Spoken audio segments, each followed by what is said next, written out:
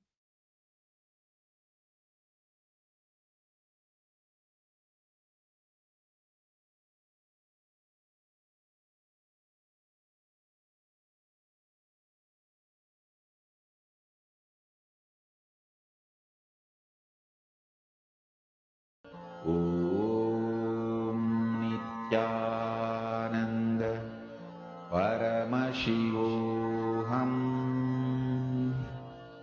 Om Nityananda Paramashivoham.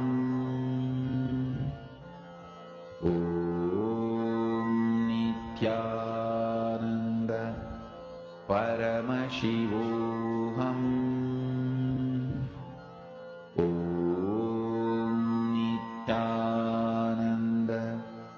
Paramashivoham. Om Nityananda Paramashivoham. Om Nityananda Paramashivoham. Om Nityananda Paramashivoham.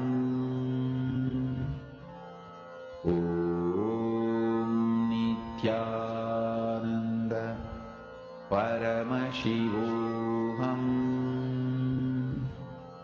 Om Nityananda Paramashivoham. Om Nityananda Paramashivoham. Paramashivoham. Om Nityananda Paramashivoham. Om Nityananda Paramashivoham. Om Nityananda Paramashivoham. Om Nityananda Paramashivoham. Om Nityananda Paramashivoham.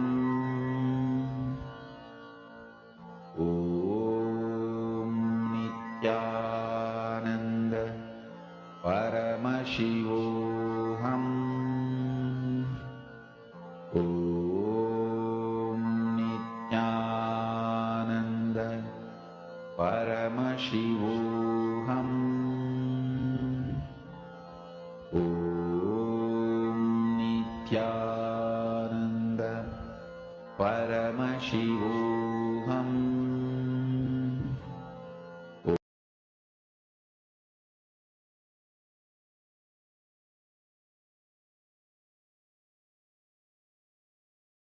Yes. So now, I see many of you have started posting, and we are soon going to be revealing the answer. I would just like to read out a few of the answers which everyone has posted. Akul Lal has posted. So I saw white cupboards and a double door fridge with black screens on it. I also saw windows with black frames that showed palm trees. A total of 4 windows, I believe, smaller windows. Then Manitya Venkateshananda has posted a big inox fridge, orange brown wooden material, sink in the middle of the wall under a window. Counter is light color, beige tiles on the floor, and wood on the wall. Yes, thank you so much for posting Akulla Laya and Manitya Venkateshananda. If any of the other viewers are there, you can come to the YouTube live comment section and post. Now we are going to be revealing the answer. And as actually for the answer, we have something very exciting. And yes, so we have something very exciting in store. Ma Dvaita Vajita, you can go ahead and explain. Yes, actually, it's actually a 3D tour of the actual kitchen that you're scanning. So let us all now take a beautiful look at what each and every single one. And as you, a lot of you actually said that it was white. So congratulations. Now let's walk around the button. You can see that it is almost like a tip type of sides. It's you almost like you can see tiles and the cupboards still gray. It's marble. Has white cupboards at the bottom, white cupboards all the way at the top. They have a beautiful window. So if anybody of you saw window, great. And towards the sink area, the type of material that's used on the wall are like almost like a tile, like a brick, like tiles, gray color, light gray tiles. Actually, I would like to Yes. just quickly mention something. As you can see on the screen right now, the sink is right under the window. And actually, Ma Venkateshananda has posted sink is in the middle of the wall under a window. And Akul Lalaya has posted that you can see palm trees through the windows. And actually, if you see through the window, palm trees are visible. Actually, I think, Ma, if you could zoom in on that view of the kitchen, of the sink, then you can see Akulalaya has posted. I saw a window with black frames, which through which you can see palm trees, which is accurate actually. Wow. Yes, yes. See, Yes, Akulaya, that's good. That's amazing, amazing manifestation. And over here, you have the island counter. In the island counter, the cupboards are a little different. Base cupboard means the bottom part of the cupboard is like beige brown wood, and also at the top, it's like a very nice tile like a marble, a white color marble on top. And you can see that the stove is actually on the island. Most of the time, the stoves would be on the L-shaped part, but over here you can see L shape is made of the oven. Then there is a pantry over here, a beautiful pantry side, and over here towards the opposite corner is where the fridge is. So all of you can see quite a huge big kitchen. It's a very white brown kitchen. It has a lot of brown, gray, light grays, white. It's a very homey, cozy, earthy kitchen. And if anybody were to see the top part of the kitchen where there's lights and there's also a photo frame and a smaller window on the top, you're correct. So, and the material that is mainly used in the kitchen, like the appliances, they're all stainless steel. Sink is stainless steel. The oven is stainless. They have like a stick stove, and it's a gas stove. It's not electrical. And there's of course a big bowl of fruit plate where there's lemons and bananas. So if any by any chance were to see a big bowl that had plates, that had bananas and lemons on it, you're correct. So yes, my so let's see who actually got it the most. Yes, The most actually, similar. Yes. Actually, Akullalaya and Ma Venkatesha has gotten different parts of it, because Akullal saw white cupboards and a double door fridge, which is exactly on spot, literally. Akullalaya, you have gotten the whole thing on spot, because Aya says that white cupboards, double door fridge, and windows with that showed palm trees. And so, Aya, a big round of applause for you. You really have gotten it right on the spot. And really, that's so amazing. And Ma Venkatesha also, she saw the big Inox fridge. And it's a double door fridge, actually, which is shown um, in the kitchen. And she saw orange wood, brown wood material. I think that was the floor color, but she saw that as the countertop. But she got the sink exactly correct. Ma Venkatesha said that the sink is underneath the window, and that is exactly how it is. And she said that the color is light beige. And that is also true. That is the counter color. Yes. So a big round of applause for Now all let's of you. actually go to the next round. Thank you, Yoga Prana, for sharing who won. Now, all of you, let's go to the next final one. We are going to have a new house, and in this new house, this time, you're going to be scanning the living room. Okay, everyone's ready? Let's all see what is the living room parameter. Okay, so the living parameter, just like how you scan the kitchen, time you're going to scan the shape of the living room. What do we mean by the shape? Shape means how is the furniture arranged in the house? Is it like a U shape, an L shape? Then what is the floor material? Come in. Is it wooden? Is it marble? Glass? People now they have very material they use in the living room. And what are the walls, color, and material made out of? What is the type of furniture? They have rattan furniture. They have cotton. Do they have leather? Then what is the color of the furnitures? If there's any additional fire pit place or even wall mount, what is the unique that's there in the list? So all of you start with all of you 2 minutes and this connects to Saturday and the living house. Nityananda Paramashivoham Om Nityananda Paramashivoham Om Nityananda Paramashivoham Om Nityananda Paramashivoham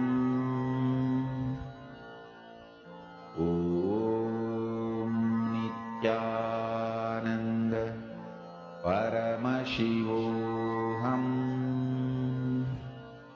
Om